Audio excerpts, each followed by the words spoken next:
Bismillaahi Raxmaani Raxiim. Assalaamu calaykum waraxmatullaahi wabarakaatuh. Kulanti wacan oo wanaagsan dhammaanba dhegeystayaasha qiimiga iyo qaayaha mudan ee hawada naga dhegeysanayo. Halkani waa codka Soomaalida Finland SSM oo idiin soo gudbinaya sidii caadiga ahayd wararkii ku saabsanaa fayruska corona ee Finland iyo caalamka intiisa kale. Hay-adda caafimaadka iyo nolol wanaagga THL ayaa shaaca ka qaaday in maanta oo Arbaco 28 bisha tobnaad laga helay fayruska corona dalkan Finland gudihiisa 215 qof oo hor leh, taasoo tirada guud ee dadka laga helay fayruska corona ee Finland ka dhigaysa 15,378 qof. Meelaha ugu badan ee Arbacadii iyo Talaadadii laga helay fayruska waxay kala yihiin Helsinki 99 qof, Espoo 42 qof, Vanta 29 qof, Tampere 26 qof, Turku 26 qof iyo Jyväskylä oo ah 25 qof. Xanuunka fayruska dartiis waxaa isbitaalka ugu jira haatan 64 qof sida ay sheegtay hay-adda THL, kuwaasoo 10 ka mida ay ku jiraan qaybta xaaladda aadka u daran. Dhimashaduna waxa ay maraysaa 354 qof. Dhinaca wararka fayruska corona ku saabsanna baaritaan la sameeyey ayaa waxa uu sheegayaa in astaamaha cudurka COVID-19 ee fayruska corona ay muddo dheer bukaanka hayn karaan, iyadoo aysan ku xirnayn baa layiri qaabka uu qofku u xanuunsaday inuu ahaa mid aada u daran iyo inuu ahaa mid khafiifa labadaba. Dhinaca kalena isbitaalka jaamacadda Hus ayaa waxay bilaabi doonaan baaritaan ku saabsan saameynta muddada dheer ee uu fayruska corona ku yeelanayo sanbabada qofka iyo tayada noloshiisaba. Waxaa baaritaankaas ka qaybgeli doona 300 oo qof oo iyagu uu ku dhacay fayruska corona, kuwaasoo lala socon doono xaaladooda caafimaad muddo sanad gudaheeda. Waxaana baaritaankan iska kaashanaya isbitaalka jaamacadda Hus iyo ururka ku takhasusay xanuunada ku dhaca sanbabada iyo cudurka tiibishada.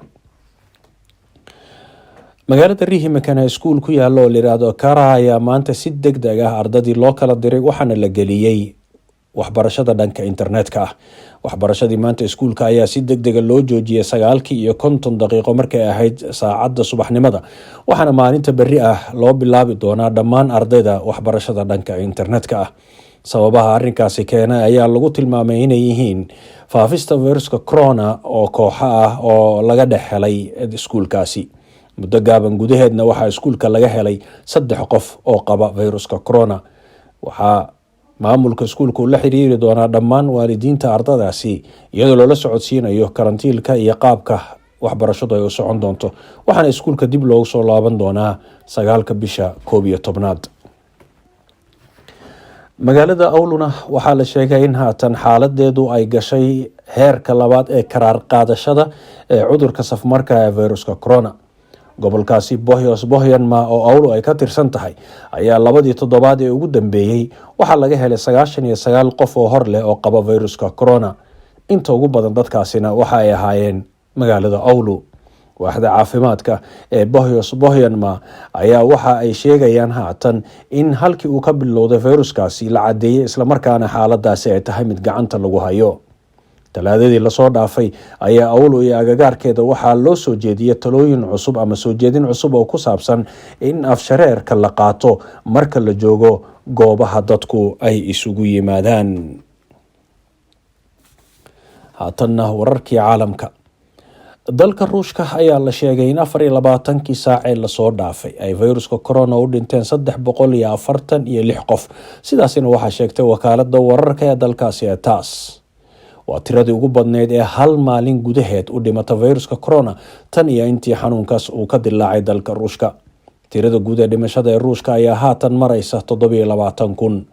Waxaana dalkaasi lagu soo rogay xayiraado cusub oo maanta dhaqan galay, kuwaasoo ka mid ah in afshareerku uu khasab yahay wadanka oo dhan iyo in 50 qof ka badan aan la isugu imaan karin. Maqaaxiyaha iyo goobaha lagu caweeyana waxaa la xirayaa 9 ilaa 6 subaxnimo. Dalkaasi Ruushka oo muddo badan is adkeynayay diidanaana in uu wax tallaabo xayiraad ama xadidaada qaado ayaa markii dambe danta u run sheegtay, waxaana ay ku khasabtay dantu inay xayiraadaha soo rogaan kuwaasi oo maanta dhaqan galay.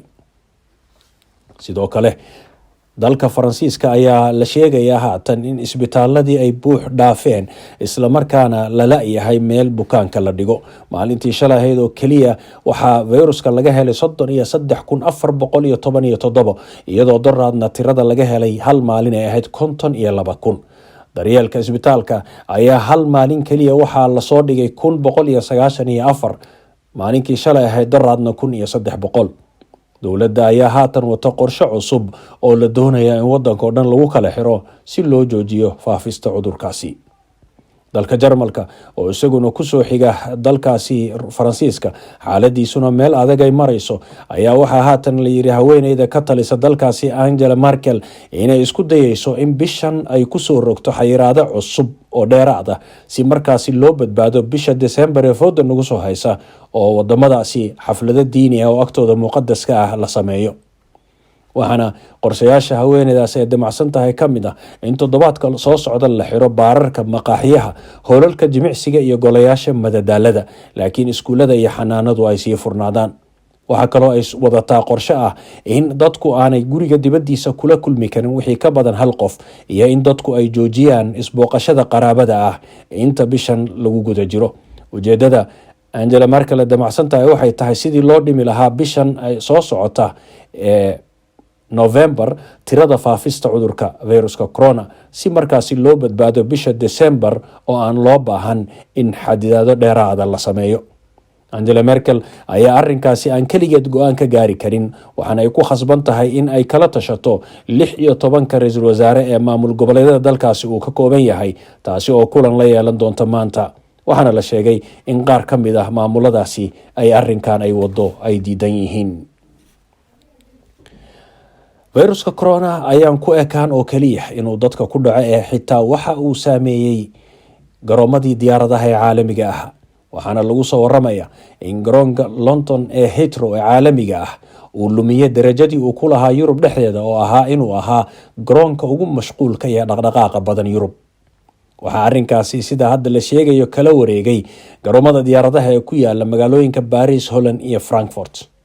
gegida diyaaradaha ee Heathrow ayaa eedda arrinkan waxa ay dusha ka saartay dowladda Ingiriiska oo sida ay sheegeen maamulka Heathrow dowladdu ay ka gaabisay arrinka ku saabsan baarista dadka musaafiriinta ah, halka saddexdaas garoon ee tartanka kula jira ee haatan kala wareegay arrinkaasi ay si dhaqso ah u bilaabeen baarista viruska. wararkii caalamka ee ku saabsanaa viruska corona ee aad kala socoteen codka Soomaalida Finland SSM dhegeystayaasha qiimiyo qaayaha mudanow intaasi ayuu ku egyahay. tan iyo kulanteena dambe waxaan idinku dhaafaynaa sidaas iyo nabadgelyo. wassalaamu calaykum waraxmatullaahi wabarakaatuh.